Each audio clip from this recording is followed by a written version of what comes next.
rise right to the top.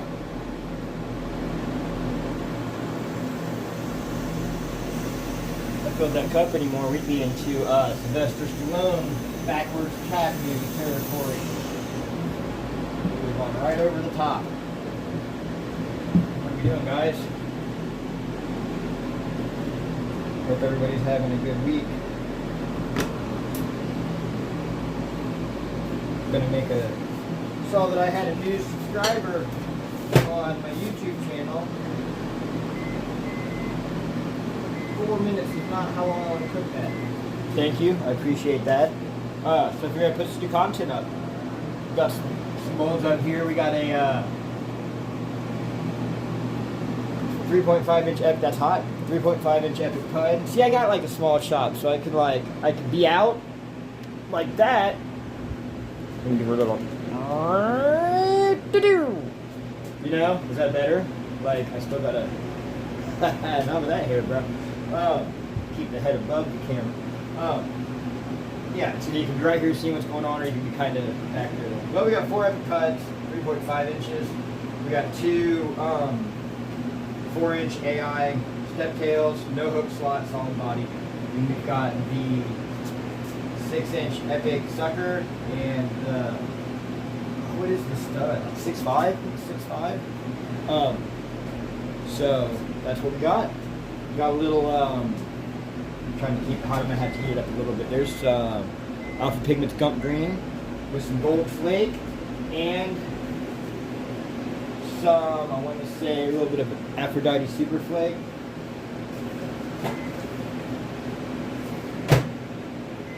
And what we're gonna do is. We're going to do a little, keep the body gump green. The tail's going to be some dead-on chartreuse with dead-on chartreuse flake as well inside of it. I like the way it like this body. I like the way it looks. It's just too weird. Like you guys, you know, I'm looking at the camera and you're seeing my torso. That's just not. Yeah, don't worry. Something about the. We'll have a bigger shop real soon. Real soon. But anyway, yeah, so I've got these heating. Griddles are like 350. That way I get a good seal. And then once that little, you're good. Shut your griddle off. I let it come down to temperature normally. Oh yeah, the tails are gonna be chartreuse, but I don't like that's fine if people, everybody does things differently. I don't like to do the body and then the tail. I like to do them both at the same time because I feel like they hit, they lock in. And you're getting a really good thermal bond doing it that way. I figured, I could just pause it while stuff heats up, or I could ramble and possibly say something interesting. Excuse me.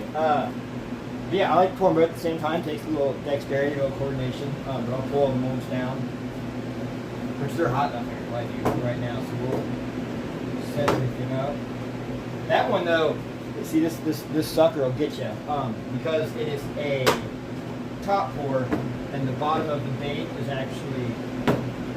You pour it differently. Instead of the flat part being on the top, the flat part's on the bottom, so you have to reverse any kind of, oh no, never mind, sorry. I've been doing 2 ways, like 2 colors, for a couple of days, and yeah, I was doing these 2 blues. If you do a laminate with that mold, you gotta pour your colorway backwards because of the way the mold pours. But these are just this color, so I don't have to worry about it.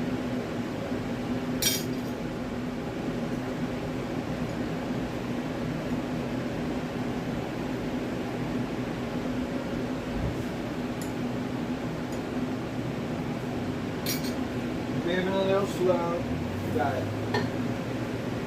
some personal stuff going on, so.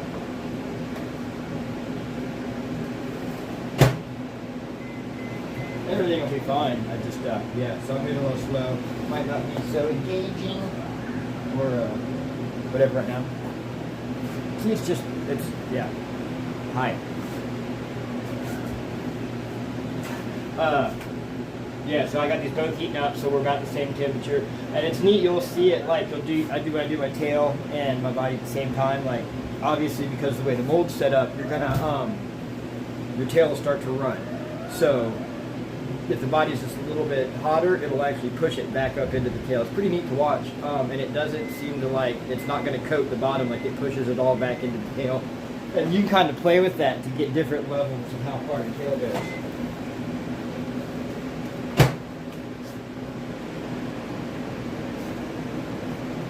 Long hand. Alrighty, let's just go ahead and we're just going to go for it.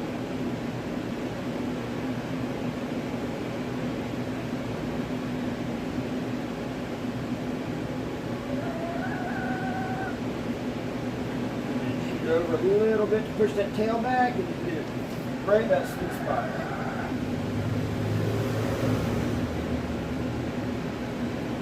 Like I said, things are changing at the shop very soon, and we will be able to not have to sit there and pick stuff up like that anymore.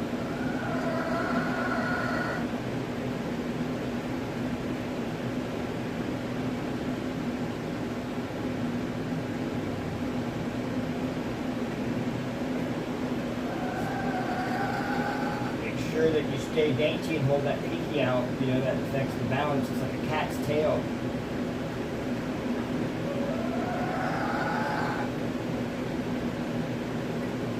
You guys know that was BS, right? I'm just being stupid with the cat's tail thing. I tried to give advice and I want to lead you. Whoops, dizzy, that wasn't even, we're getting a little out of control right now. Oh man, see, that was a pooper. Let's move this stuff so you can be a little more comfortable. That's why I cannot wait for things to get redesigned and we are able to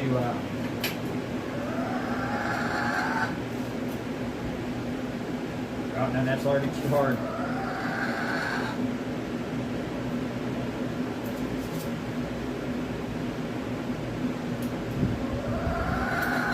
You can do this. I probably is going to make it more difficult in the long run. What am I doing? Like I said, I got my mind might not be all the air. It's alright. Usually what I do is I take this and I heat it up and I slice it across the top to rough out that top. But the problem is that you still end up like, I mean, I'm sure most people don't mind. You still end up with this weird little, just this little tiny lip. Same thing happens when you, when you use a heat gun to, I knew that was going to be hot, so I'll move quick. Let me see if I got one. Yeah, so like, just a little tiny, this is untrimmed, but that little divot right there, that's what happens when you either over pour, because you can't cut it completely straight, or if you use a heat gun to kind of level it off. So I'll heat this up and go straight across the top. That tends to get rid of most of that little lip there. Like I said, it's barely noticeable.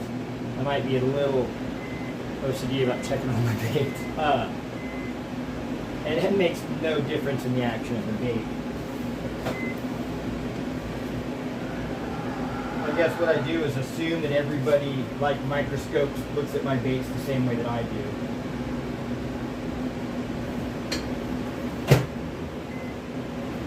I guess as the maker, I'm kind of going out of my way to look for the flaws and the imperfections because I want to make a perfect bait.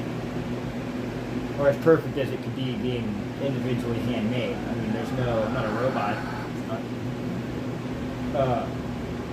I'd make it real fun. 9 minutes and 40 seconds in. Kind of like a timer on how long it takes me to make a couple of baits. Something else you guys can tell me in the comments if you guys follow the Instagram page.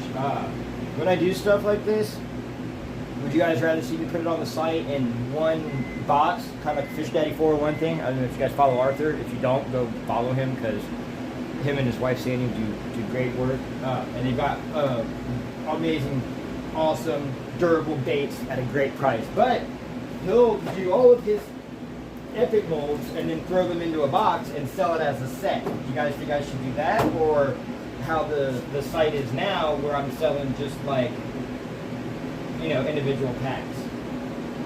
These puds come in 2-packs and 4-packs.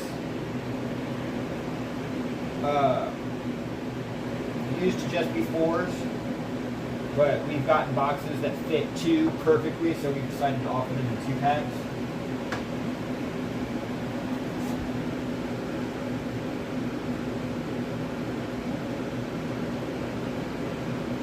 Hopefully we'll have enough left to do these 2 AIs. They're small, but this mold right here takes a good amount of plastic.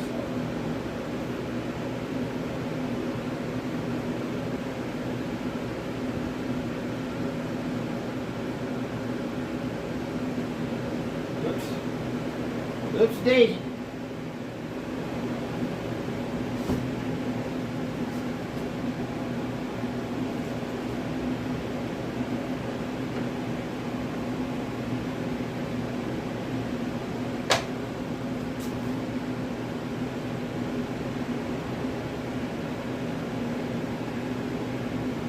How's that view of my shoulder? All right, we're down to the AIs.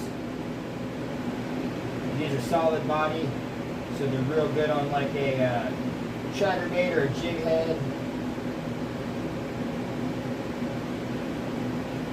Anything like that.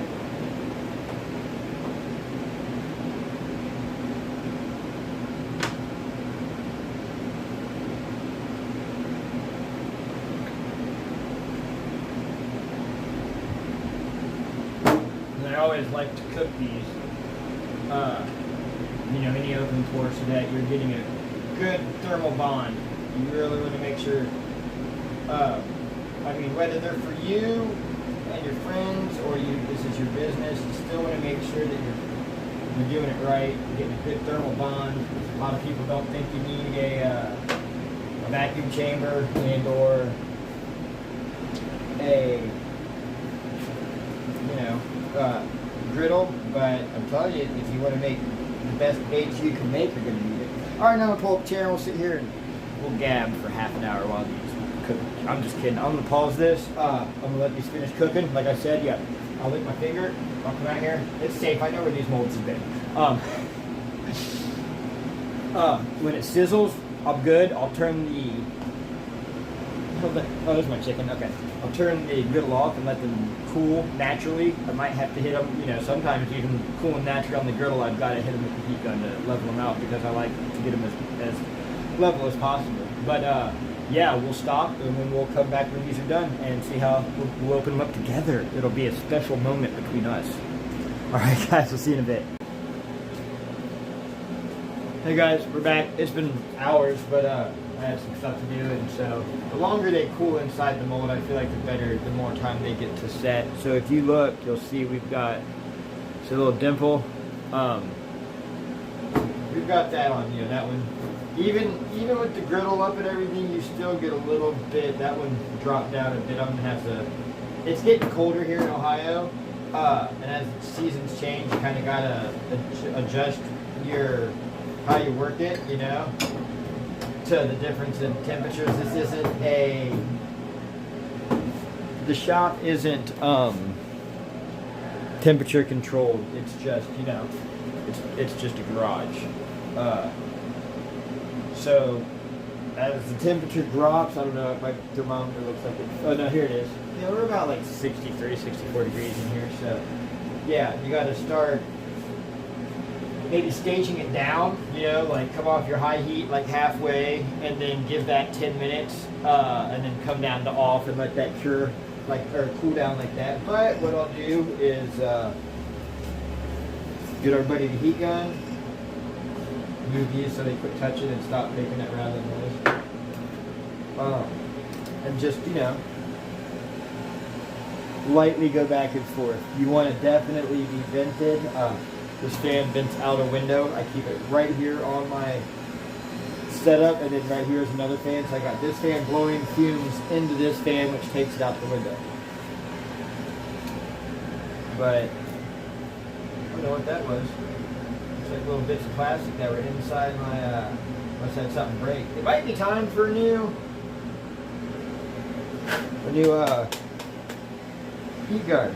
What you want to do is I put it on the low setting. It's not programmable. It's got high, low, and cold. Just, you know, back and forth, constantly moving until that fills itself in. And I will pause it while I just do this to all of them. But yeah, you just work it back and forth. Be careful. Too much heat, you'll start blowing it out and can actually like make it worse. You can, you know, push down too much, you know, you get too liquidy and it will cause a soft spot and it will dip down and then you've got a really uneven top. Like this is already pretty much taking care of itself. Sometimes these corners can be a little tougher. Yeah, that's already straightened itself out. We'll come over here and same thing. We're just going to do this across the board. So we'll be back in just a second. Alright, I'm going to come back in. We're still doing these, but the reason I'm coming back in is because a couple of these are ending up like a little shallow, which means I didn't pour enough.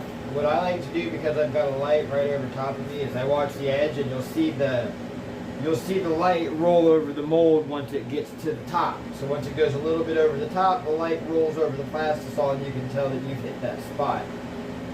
As it's cooling down temperature-wise for the season, I need to be paying a lot more attention to that and like standing over it. I hate to like heat up plastisol and then pour it back over top of it. You always end up with a weird line.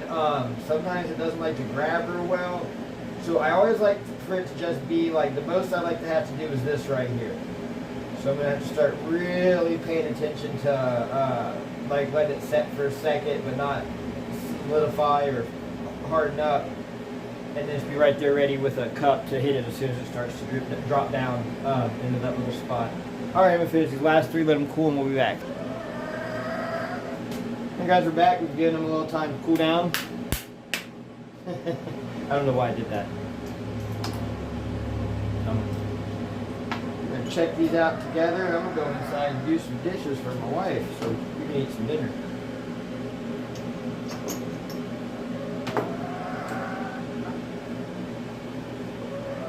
Not sure how well you'll see that, but that's Gump Green. It's got some gold microflake, and it's also got, it's a Alpha Pigments Gump Green with some gold microflake, and also some Alpha Pigments Aphrodite Superflake. Tail is DOP Chartreuse with DOP Chartreuse Flake. So we've got 4 of these. I know.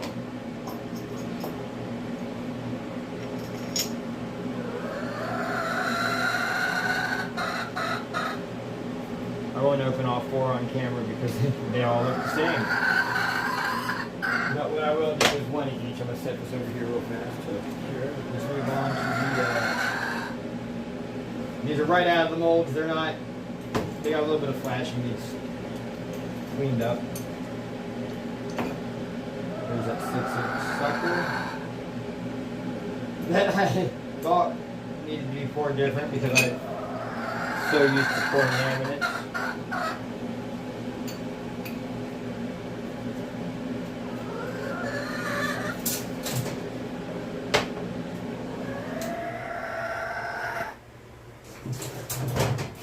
Come on. Get up there then or something. You can't be in the trash can. If you want to yell in my ear, get up on my shoulder and do it.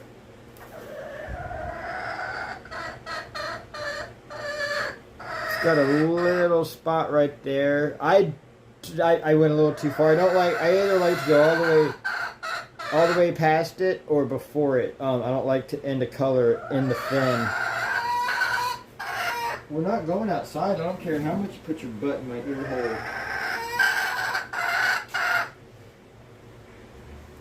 Hop down. Good girl. Let's get into the here's the epic stud.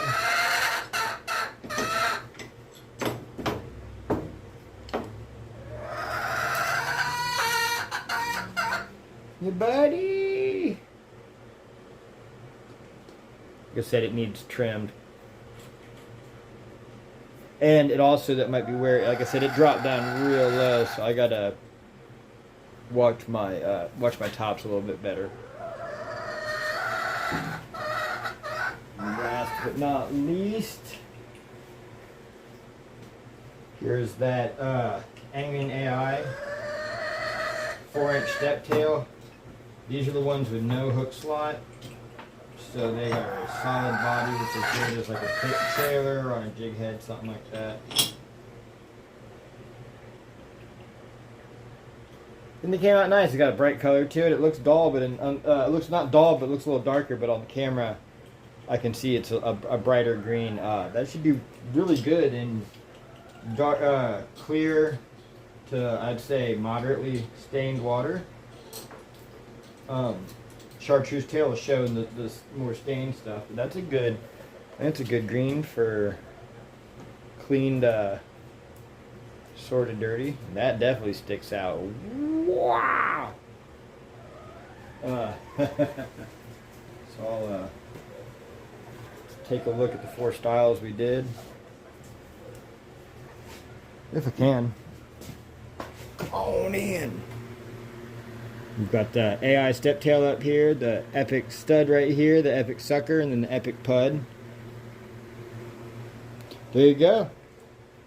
We're going to cure these up, get some eyes on them, and then figure out what to do with them. So if you guys are out on the water, stay safe and tight lines. If you're in the shop, be safe and good pours, and we'll see you on the next video.